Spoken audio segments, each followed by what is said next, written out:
All right, let's see if we can get this thing kick started here. So, welcome. This is our first virtual event. There's been a lot of work that's gone into taking our community to the cloud. And so, on behalf of myself and each of our presenters today, I'm going to apologize in advance for unpredictable children, leaf blowers, lawnmowers, and internet bandwidth issues. So bear with us. A big thanks to eCommerce, who the team there has helped us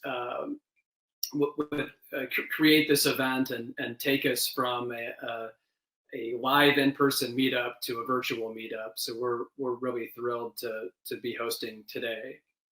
So a little background about the community. We are the Grater Dallas Food and Beverage CPG community, and that's a mouthful. We've called it Big D CPG, DFW CPG, Dallas CPG. If you've got a better name, let us know, but it's descriptive for a reason to tell you who we are and what we're all about. I'm Rick Jordan, together with Richard Riccardi, who you'll hear from here in a bit. We co-founded this thing about 9 months ago. And our primary mission is to support the local emerging brands in the marketplace, and even broader than that, provide a forum for bringing together the CPG community, from investors to enterprise level folks to co-packers and distributors. There are a lot of people here who have been big supporters, and we're super thankful for all the support. So a little bit more about our organization. We kicked this thing off, like I said, last fall. We've done an event in September, another one in November, and another in January, where I think we had 145 live attendees. Our meetups have been at live events, which is kind of a mix and mingle, followed by sort of formal programming. And historically have been held at Four Corners Brewery, and our good friend George Esquivel has been gracious enough to host us. We formed a steering committee of local and national influencers and VIPs, and many of whom will be here today. We've also launched a website that REAP helped us with, www.dfwfoodbev.com. If you haven't been to the website, please spend by. We've got really great local support by numerous significant players, including 7-Eleven, which was set to host our March event. I know a lot of you were hopeful to get over to 7-Eleven's international headquarters, as was I, but COVID changed that. And COVID also changed our planned meetup at Expo West, which is the nation's largest and maybe world's largest natural products expo event. And we plan to do a DFW meetup there and co-host and have our friends from Austin and other markets there. And again, COVID changed that. But the good news is that we've got Sam Owen from New Hope, which puts on the expo events, with us here today to talk to us a little bit about the expo, the future of food exhibitions, and those sort of things. So we'll look forward to hearing from him here in a bit. For our organization, with the pandemic, what we've tried to do and thought a lot about is how do we remain relevant and true to our mission. And in that respect, we don't know what the future holds. We'd like more than anything to get everybody together, but the reality is for this month and potentially for our next meetup, we'll have to do it virtually. And so bear with us as we learn how to do this. This is new technology.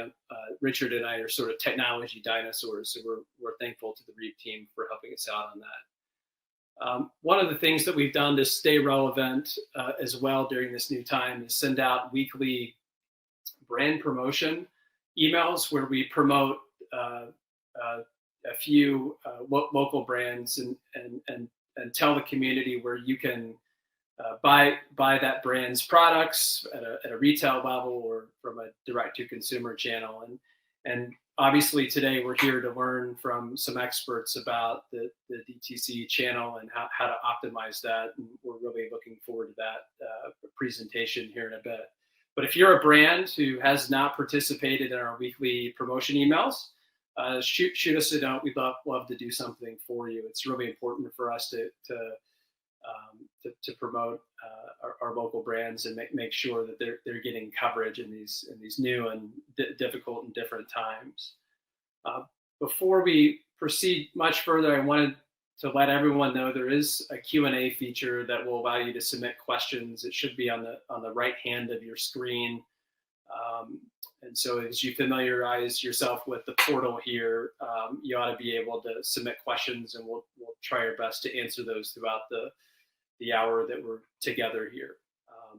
eCommerce, like I said earlier, Reap's been fantastic in helping us build our website, helping with some marketing. We're trying to move this thing into the modern day age and have a social media presence and that sort of thing, but we want to be intentional about how we do that. And Reap's really helped us on the strategy side, thinking through some of those things. It's a digital marketing agency. So with that, I'm going to pass it over to Richard, who's going to talk to us about some of our local brands.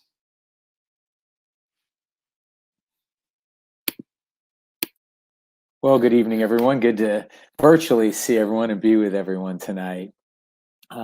First, I want to start up by just acknowledging many of the local brands that we have that are members of our community, and you can see them all along this sheet. Now, if you're not up here, it's because you haven't sent us your logo. So please do so. We'd really like this page to be cram-packed full of our local brands and maybe even extend into several pages. We certainly would be great to have that. And the main event, Survive and Thrive, how brands are adapting their e-commerce strategies with COVID-19 and beyond. And as with all of our meetings, we are very fortunate to have experts offer their time to inform us on the very important topic of e-commerce strategy. I think a couple of months ago, we would have said that this was an important topic. Today, we know that an effective e-commerce strategy is absolutely critical. Now, in a little bit of a departure from our normal panel format, each speaker will actually make a presentation. At the end, we'll bring them together to answer your questions. So with respect to your questions, please, you can enter them in the chat feature that's on the right side of your screen. We'll collect those questions and ask them at the end. And now our first presenter, Brice McBeth. Brice is the founder of eCommerce, a marketing agency obsessed with converting web traffic into sales. You should know they engaged their own firm to start and build their own multi-million-dollar e-commerce company. They optimized their own conversions by over 950% and disrupted the salon equipment industry. You can read all about it in his book, Salon Chairs Don't Sell Themselves. Thanks for being here tonight, Brice McBeth. Hey there, Richard. Thanks so much. Appreciate the introduction. Yeah, my name is Brice McBeth. I'm with a company called eCommerce. So I guess we helped with a little bit of the setup on the technical side of the event tonight. But our day job is to help businesses thrive on e-commerce, and we do that through selling through their .com and helping them with their Amazon strategies. So today we're going to talk a little bit about how we have seen COVID impact different industries, and specifically the food and beverage industry. And to start out, these are some stats you don't necessarily need from me. You've already seen these and maybe you've experienced them. But yeah, the point of this slide basically just says, hey, visits to stores are down, if you can believe that. And visits to websites is up. So real basic information here, but it's a sort of fundamental, like a foundational block that we'll build on here, because what's more enlightening here as you kind of dig into the actual behavior of a lot of visitors out there on the web right now is that if you compare year over year growth from 2019 to 2020 and look at, just a simple metric like page views, the amount of activity has actually doubled in the last few months. And then when you look at something like order count for .coms, it's actually gone up 160%.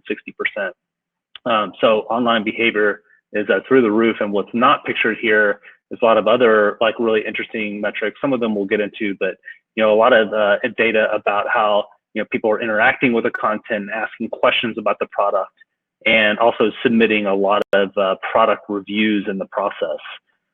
So a lot of deeper engagement metrics that are showing that people are really digging in and really have an intent to purchase and understand better about the products that they're looking at online. So here's a deeper dive on specific industries, food and beverage being definitely top 10, coming in at number 6 on these different industries that are pictured here, most of which showing that like between hardware, sporting goods, vehicle parts, arts, entertainment, and toys and games. All these things are indicating, it's obvious when you look at it and after you see the data, but people are stuck at home. They're having to do it themselves.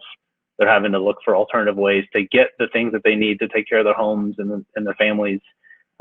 So what's really interesting here is even though food and beverage comes in at number 6 on this order count by category list, it was the only industry that had triple-digit growth, and all of these other metrics, increased order count, increase in product review submissions, and increase in page views. And I think I mentioned a while ago, even questions asked is not featured here because that was in a different report.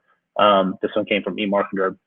But all of those really indicate that there's a much higher intent to buy. So, I don't have time to go into all the stats today. That's really interesting and compelling reasons why to take action on your site today. But let's talk about some of the things that are just some of the core basics that we're seeing. This one may be obvious to some of you newer brands, having a direct-to-consumer strategy with your website. Again, I understand that a lot of the legacy brands there's a lot of political reasons and other reasons why it's hard to go direct to consumer, but it really is, as much as we can make it a must to get a direct to consumer channel established through the web. First and foremost, yes, the retailers are struggling to stay in business themselves and having to take matters in their own hand. They're changing the game with little consent over what to do with everything from shelf space to pricing or whatnot. But really, it's your only chance to have a one-to-one direct customer relationship with your buyers. So it's critical to be able to sell online, understand who they are, what they're buying, and how they're interacting with the content. And this quote I loved from truefood.com mentioned this phrase that I thought was great. It's merchandising the meal, which I thought Ripple did a great job with. If you scroll down on their homepage, not only there's one thing to have shelf space at a Whole Foods or a grocer or whatnot, but to show on the website, the mother and daughter, making brownies or a cake, whatever that is. Also seeing that, that they also make ice cream, and then there's this taco bowl or whatever. Like, yes, please, I'll take one of each. I have a clear mental picture of these different ways I could use, one or, more of their products. And I'm more likely to potentially buy more by the merchandising they're able to control on their own.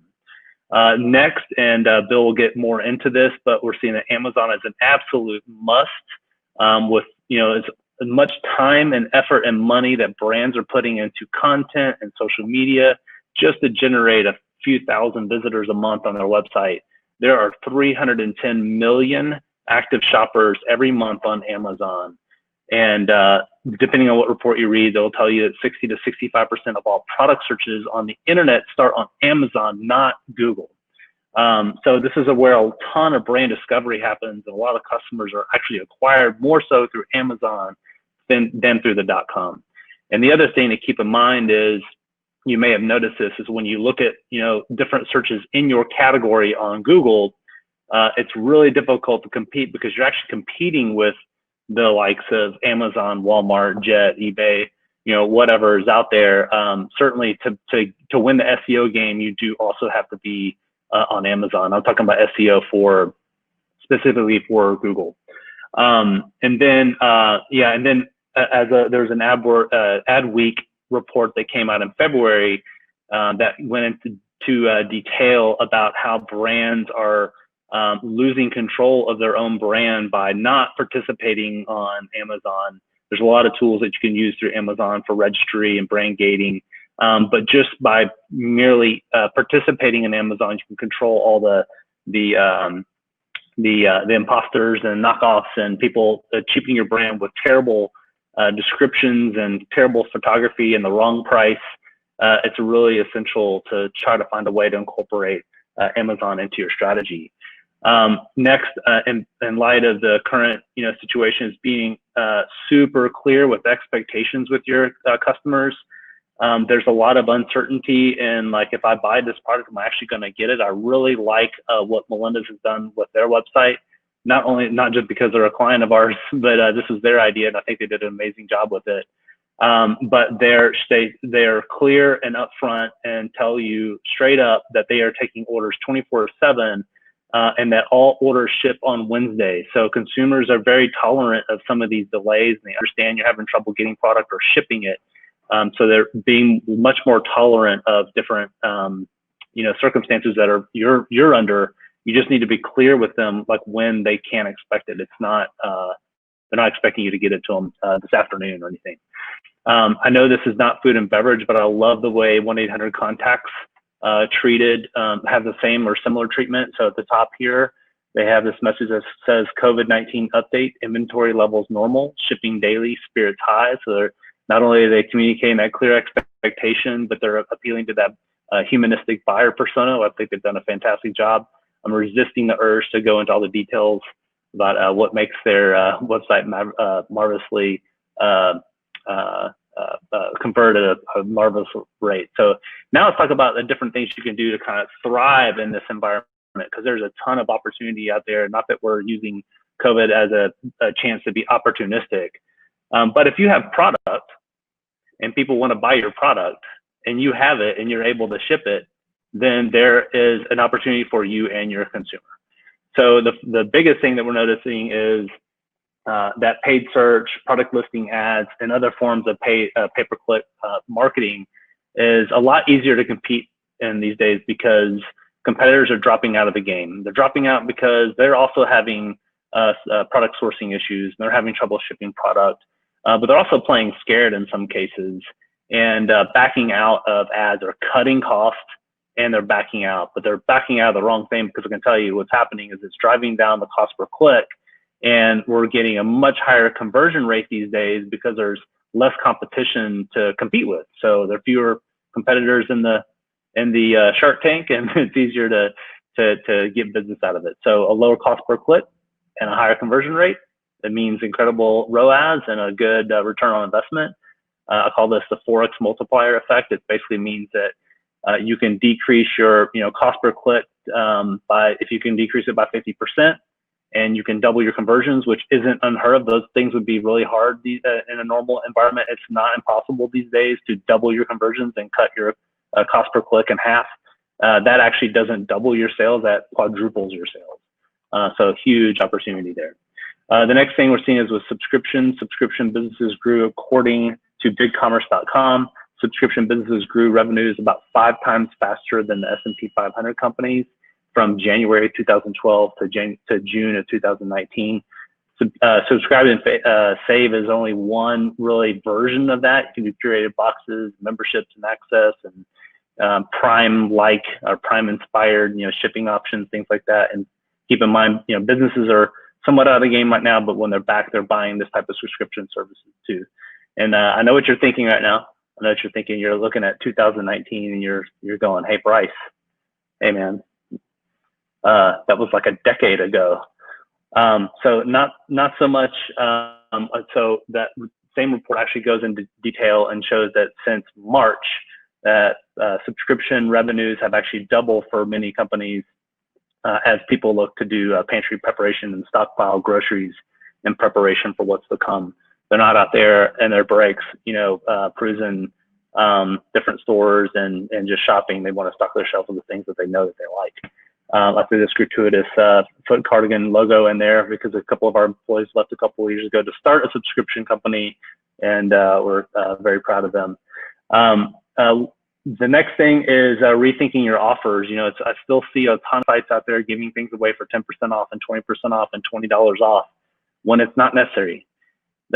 So plain and simple, it's not necessary. The fact that you have product and people want it and you're able to ship it, that is an offer. You have a lot to offer people if you can ship product right now. So guaranteeing delivery times, offering product samples, it helps you also cross-sell your product. Those are great offers. I love what Montana Mex is doing over here to the right, and I guess my hopefully my headshot doesn't. I wish I could like dodge out of the way or something so you could see it better. But there's basically an intake form to be notified when they're back in stock on this item, and so basically, in lieu of getting the sale while they're out of product, I think this is one of the best versions I've seen where they're taking the email on this product so that when they're back in stock, then they've got orders, ready to go basically. And the lifetime of that email will help generate sales for time to come. My next advice is to generate as many reviews as you can through, follow-up email campaigns, automated emails, or different ways to get people involved. So April, we saw a huge increase in the number of product reviews. Also mentioned product questions. I love what Kettle and Fire has done here. You can say what you want about their sort of monochrome palette on their web page or whatnot. This may or may not be your favorite design. There's not really too many other options, but so the fact is they have over 6,600 5-star reviews. Like this looks like great bum broth to me. I'm convinced. And I'm not, there's probably some smarter, behavioral scientists on the call than me, but I love how they've, even their copy points, they're reassuring me that even if I didn't know that I wanted collagen and glycine and other beneficial nutrients, check, the product's got it. So they also have the subscribe and save feature that we talked about and different size options here. So I think they've done a fantastic job with that from a conversion perspective. The next thing is recipes. People, as I mentioned, are stuck at home and trying to make the best of it and trying to make good meals too. So a lot of your sites have recipes and fantastic recipes out there. Many of them don't have the right structured data to ensure you're being shown up on Google search. So there's just a ton of opportunity here to get in a different sort of SEO game than maybe you were really focusing on before. And don't forget, like if you generate these recipes and publish them to their site, not only is it great blog content, but it's the perfect email content and it's the perfect social media content. So don't forget that. It goes a long way. My last sort of recommendation, at least for today, I have plenty more, but I think I'm going to get the hook here and get yanked off the stage. But it is now time to experiment. So traffic is more affordable than ever, and you can get through significant sample sizes if you're doing A/B split testing, and really push the envelope in terms of testing what's going to work on ideas like this. Experts are predicting an 18-month disruption in what we're calling normal consumer behavior. Well, it only takes like 30 or 60 days to form new habits. So we are defining the new norm. What worked in February might not work anymore. And now's the new normal. So now's the time to be trying new things and being very mindful of measuring it, because most ideas of ours as marketers actually result in a failure. I don't know if you guys do this, but 65% of all A/B split tests result in a failure, which means if you're not measuring the changes that you're making to the site, you could at best be spending a lot of time and money to tread water. So with that, I appreciate the time and opportunity to share with you, Richard, and I appreciate you having me today. Thank you. Well, absolutely. Thank you, Brice. There's a lot of gems in there and a lot of diamonds there that you've mined for us. And so I know the brands will really appreciate it. And there'll be some questions later on for you that we have. But now I want to turn it over to our next presenter, Bill Senenko. So now we'll get Bill, come on up with there we go. He has a wealth of experience derived from his time at Home Depot, REI, and 8 years at Amazon in a variety of retail roles. But don't think he's only a big company guy. His experience is not restricted to large companies. He's also worked at e-commerce startups. And he is currently a senior director at IdeoClick, a Seattle-based agency specialized in helping brands succeed on Amazon. Well, thanks for being here tonight, Bill, and we look forward to hearing from you. Thank you, Richard. I hope everyone can hear me well. Let's wait for the slides to pop up. There we go. Now, I'm going to talk to you all about specifically about Amazon and what we've been observing over the last 4 or 5 months. Let me just start kicking in here. So really, when you break down kind of our observations, you can look at what's going on in phases, and those phases do overlap, and they definitely hit certain parts of the country at different times, but it really started back in January. And what we observed is there were people being proactive. A lot of health and wellness type products started spiking on Amazon. Now, if you looked at the data, I think a lot of that it would indicate a lot of those sales were going overseas. The Chinese market has always been a big market for Amazon when it comes to health and personal care type items that are purchased in the U.S. and then shipped overseas. So no surprises there. And then of course we got into the reactive stage. This is when everything started hitting the news and things started shutting down, and you had the run on the typical face masks, hand sanitizer, cleaning supplies. And when you look at recent search results on Amazon, those are still the top search results. So we're still kind of in phase 2. As we emerge from that, though, we're definitely have seen pantry stuffing, shelf stable foods that a lot of consumers probably haven't, in some cases haven't thought a lot of, also became key purchases for them. And then we started working from home.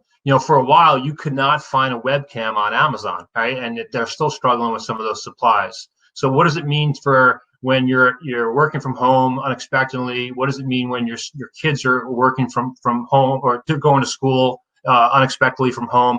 Right? People were purchasing those type of things that they needed to make that work for them. And then now we're in this kind of restricted living phase. The keyword puzzles for adults popped about 3 or 4 weeks ago. Now that was a top 10 search term on Amazon, unheard of. Like in a any type of normal situation, puzzles for adults would never be anywhere near the top of the index search terms on Amazon. And you're also seeing this. Brice was talking about cooking cookbooks, stuff for your kitchen, other hobbies, kind of that restricted living phase. And now we're kind of looking at what is the new normal. What does it mean? A lot of what we've seen on Amazon are, and believe it or not, are first-time Amazon shoppers. And I've talked to Amazon about this, and they won't share a lot of information directly, but they'll hint at what they've seen, and it's the Amazon Prime customer doubled down on Amazon Prime, and a lot of new customers joined Amazon for the first time. And it'll be interesting to see, and we'll speculate kind of on the future in a little bit, but it'll be interesting to see kind of what the future is and how much of that share Amazon holds on to. So what has this meant for Amazon? So increased demand of essential items. So if you're not familiar, about a month and a half ago, 2 months ago, Amazon basically divided their catalog into 2 parts. Your product was either essential or non-essential.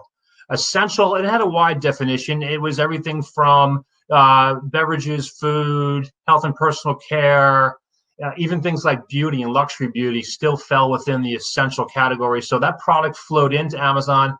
Amazon was still cutting purchase orders. They were allowing sellers to ship in. But then you had this other bucket of non-essentials. Amazon stopped ordering that. They wouldn't allow sellers to bring that stuff in. That is starting to normalize now. In fact, I would say it's pretty much normal. They went from kind of this essential, non-essential division and catalog to what they did is for what was previously non-essential, they allowed product to come in, but at a reduced quantity. So that's all kind of being normalized right now. The other thing we saw is, changing policies. Amazon actually throttled demand on their own site, which is unprecedented at Amazon. So what I mean by that is they actually took off a lot of the personalization widgets that are on Amazon. So like the where you see on a detail page where it says customers also bought this, that type of stuff was suppressed as they tried to actually throttle demand. Algorithms, when you looked at forecasting and forecasting what Amazon was forecasting, what you can see in Vendor Central, initially it was a big spike and that was going to be it. And then that changed quickly to a big plateau. And like their forecasting algorithms definitely couldn't keep up with the reality of the new demand.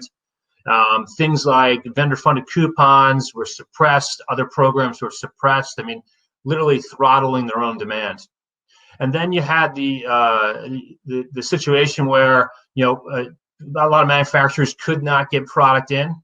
So you had a big change in those that were winning search on Amazon, which is a key component of Amazon, because without being in stock, you can't win search. So you start losing out to your competitors. The other thing that happened was Amazon could not ship out all the orders they were getting in a timely manner. So you saw that, where Amazon Prime customers is used to, receiving a product in 2 days, lead times on the site, even for items that were in stock, started going out 3 or 4 weeks. What that meant, reality was, conversion started dropping on any of the marketing that was being done. So you had to watch that very closely. And even where Amazon, was able to ship in, they said they promised 3 to 4 weeks, and they were able to ship it in a week. It didn't matter. Like, customers didn't see that until it showed up on their front step. Conversion and marketing became a lot less effective. Now that is being normalized. Amazon had some announcements this weekend. They're basically caught up now, and you're going to see that 2-day promise on almost all their catalog. So, which is a good thing for any of the brands that are on Amazon. And then, as we talked about, changing consumer behavior, items that nobody really cared about on Amazon all of a sudden, got center stage, and like we'll see how that moderates over time. But like I said, when you look at the search terms that people are searching for and using on Amazon, you're still seeing COVID-19 related searches out there, and that's probably going to continue for a while. And then impact on your Amazon advertising, it's very related to what Amazon was seeing. So more traffic, good thing, right? More traffic, more eyeballs coming to Amazon. It's a good thing for all brands on Amazon. But we did see that was lower quality traffic. Why? Because a lot of these folks were new to Amazon, new to the category. They were researching product. They were trying to figure out what they needed to get through the next period of time. Increased price sensitivity. I mean, we kind of went into a recessionary economy overnight. So luxury goods, higher price point items, you've seen those conversions drop on Amazon. And as I touched upon before, out of stock and shipping delays, never a good thing on Amazon to be out of stock, and even more so now. Anytime you're out of stock or you have a shipping delay of any sort, you can expect your conversion on Amazon to drop. And then really what we're saying is that what the need is, a dynamic strategy. We're working with our clients really right now on a daily and weekly basis, and we're adjusting marketing budgets real time. We're adjusting our marketing strategies, and then really a couple key factors there is, first of all, are you in stock? And then are your competitors in stock? And especially if they're not in stock and they're struggling, it's your opportunity to take their place in the top of search. Opportunity, as I just touched on, right offer, right time. Looking at value offers, bulk, case packs, multi-packs. These are all things that are doing really well right now. As I said, align your strategy, your ad strategy with inventory. Spending money on a product that's about to go out of stock with no in stock in sight. You're probably better served shifting those dollars to something that you can maintain at an adequate in stock level, and then pivoting your supply chain. I mean, like if you've got to be able to double down on your top sellers, and I'm not talking top sellers historically. I'm talking top sellers right now. And I know it's like in a lot of cases, pivoting supply chain, easier said than done. I know it's like, turning an aircraft carrier, but like that, this is what you need to be thinking of right now. And it ties into my last point in this slide, is drive long-term plans. As was pointed out earlier, like we think this is an 18-month cycle. There's speculation, of course, there's only speculation of a second wave hitting this fall, next winter. Like we cannot think of this as a short-term disruption. We've got to be able to plan for the long term as we're trying to figure out the short term. And I'll leave you on some speculation. These are basically educated guesses on long-term impact to Amazon. As you may be aware of, Amazon had their earnings call last week or a week and a half ago. Sorry, all the days are starting to blend. But what they said is all the profitability from Q2, which comes to a little over $4 billion, they're just doubling down and reinvesting all that in the business. And what that really means is the strong is going to get stronger. So they're going to get a stronger foothold in grocery, healthcare, fashion categories. This, I think a portion of the share they've gained over the last couple of months is going to remain with them. In fact, their share will probably continue to increase as we go along. For brands that are selling on Amazon, you can't expect them to ask for more in the terms of co-op or other funding, right? This has been expensive for them. So lower retail profitability in the past has always meant that they come searching for those funds from brands. So you can expect that. But you can expect a stronger partnership and more robust marketplace policing. Amazon is, they've taken a lot of heat. All the news from Amazon has not been positive. They've taken heat in the areas of counterfeit items, other kind of questionable products. So they are strengthening their ability to police those through improved algorithms and other means. So that's a good thing for brand owners, like to know that like the marketplace will be a more even playing field for everyone out there. You can definitely see a wave of digital innovation in the area of healthcare. Now, Amazon has been in the healthcare business for a bit. Really haven't seen the impact of that in the marketplace yet. But you're going to see that in a big way. And you may be asking yourself, well, what does that mean for me? I'm in food and beverages. What do I care if Amazon is in healthcare? Well, the reason you should care about that is what it means is more eyeballs, more traffic going to Amazon, more of the wallet share going to Amazon. And you can, and that traffic will indirectly lead to purchases of other things besides healthcare. It's just another way for Amazon to drive traffic. And they're doing this in a way to meet a customer need. And that's kind of, they're going to double down on that. Strengthening supply chain. You're seeing a lot of innovation within the fulfillment centers at Amazon. They've always been heavy in technology, specifically around robots and automation. And they are expanding that and doubling down in that area. And I've been into Amazon fulfillment centers, like, the concept of 6 feet of separation amongst employees is hard to pull off. But when you add technology in that and robots in that, it actually becomes an easier thing for them to pull off. And on top of that, their first wave of new hires was 100,000. They're in the process of hiring another 75,000 on top of that. They're going to come if they're going to come up ways where that to reduce those expenses, and that's what's going to mean is a strengthened supply chain. And overall, I think what you're going to see is a better brand image. Like I said, they took some knocks around counterfeit items, and then you still see the press around, are they doing enough to protect their workers? Obviously not good press, but overall, I think there's a lot of folks out there that have really relied on Amazon, sometimes for the first time, to get through the last 3 or 4 months, and I don't think that'll be forgotten as we go forward. And that's all I had for today. Well, thank you for the time. Well, thank you very much, Bill. Again, it's great information for our brands and all of us who are trying to navigate the Amazon landscape. Well, I hate to be the henchman here, but we've run out of time for questions. But don't worry, you'll have a crack at them. I haven't asked you, gentlemen, but you know what? We're going to send both Brice and Bill's emails out to everybody, email addresses out to everyone. So if you've got a question, you can send it to them directly. I hope you don't mind, gentlemen, that I did that.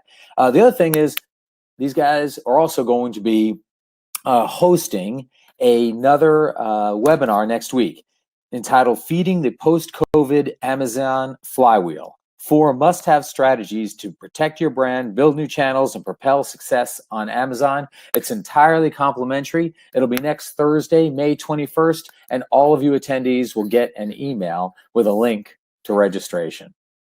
And so now on to our final speaker that all of you know. You saw him in January. He's well known as New Hope's and Informa's local market representative. In January, he prepared us for Expo West, and now he is here to help us navigate a post-COVID-19 world. While times have changed, I can tell you this man's mission hasn't. He would tell you, I want to help companies grow in an industry that I believe matters. So please welcome Sam Owen. Thank you, sir. Thank you.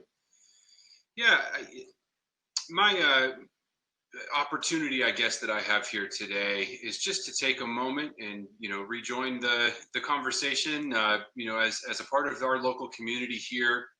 And I wanted to just take a minute and, kind of address a couple of things and maybe provide a few thoughts and make sure that, as I did in the last time we had an opportunity to connect, make myself a resource available to our community. This was the first time in 40 years that our community didn't have an opportunity to gather at a Natural Products Expo event. And that has clearly had an impact on our community and the larger community. The kind of global natural products community has clearly missed out on something that we've counted on for so long. It has been an interesting time since that cancellation. Clearly, that was a very difficult thing for us to have to decide was the right thing to do. That wasn't a decision that was agreed on by all. And for the last couple of months, it has felt a little bit like playing goalie for the archery team. So, but to Richard's point a second ago, I really do believe in what we do. And I really do believe in the single most important decision that somebody can make most days is what they choose to put in their body and the food that they eat. And this is a community that really does change lives. And so my resolve to seeing this thing kind of put back together is very strong. Recognizing that this is a difficult time to do business for most right now. I think, here in the natural and organic foods and products industry, we may be having a slightly different experience than some other industries being hit in different ways. My specific business of bringing people together in one big room to shake hands is clearly a tough one to be in right now. But we as a global organization, our parent company Informa is one of the largest event producers in the world. And with the resources of them behind us, as well as the work that New Hope and Natural Products Expo are doing, we are looking at lots of different ways to take a really hard look at what the future of in-person events does look like. And even with a return to what I think we will hope is normalcy over the coming months, I think that there's some recognition that this will be a process that takes longer than just things being reopened. And what does it look like for a global events business in general to pivot and transition and introduce new technologies, introduce new things that we can do to include those people who maybe want to attend an event and can't, or aren't ready to attend an event, even when the agencies that say it's okay to have them say that it's okay, and so, as events globally start to come back online in China and Germany, not here in the US yet, but, we're starting to see some of those things kind of take shape.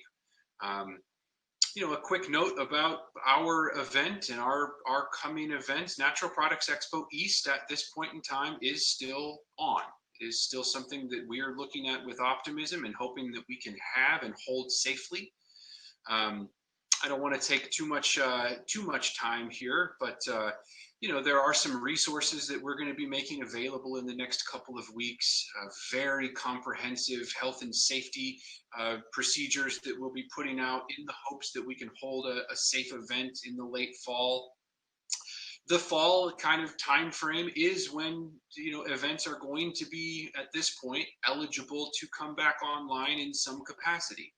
And so, there are members of our team at a very high level having conversations with the city of Philadelphia and the state of Pennsylvania and the federal government, the CDC and the WHO. We are one of those first large scale events in the time frame that they are going to be eligible to start coming back online.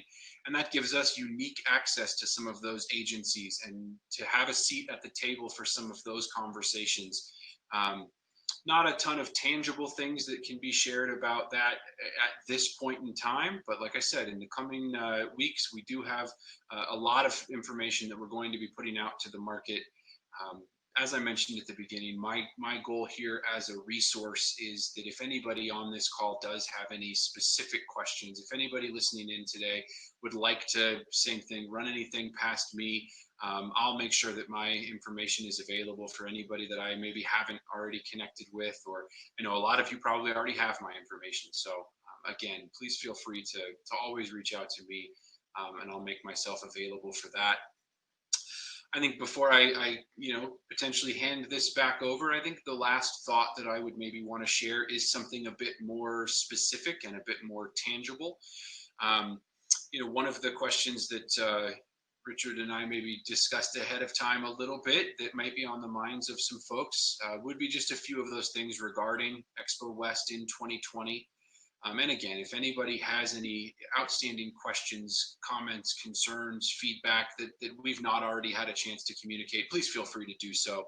I think one of those maybe more specific things is that, as many will know, for those that potentially would be or would have been affected by something like this, we did set aside a pool of money, $5 million, that Informa dedicated to trying to help the most vulnerable companies that would have been adversely affected by the cancellation and the timing of the cancellation. I know that there are absolutely people on this call who are eagerly waiting to know kind of what's going on there. So I just wanted to give one slightly more tangible update to say that we will be reaching out to everybody early next week to let folks know what's going on with that. But with that, I'll kind of bring Richard back on here and see if he's got anything else that may be valuable for the group. But otherwise, just an opportunity for, like I said, me to position myself as a resource for our community here locally.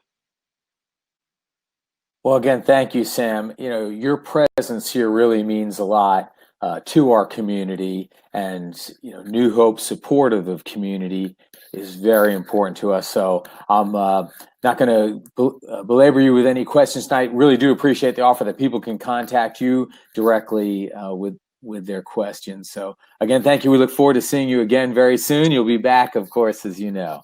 Absolutely. Looking forward to being back in the pub, sharing a cold beer with everyone. Well, great. Thank you. Well, Rick, can you come on back?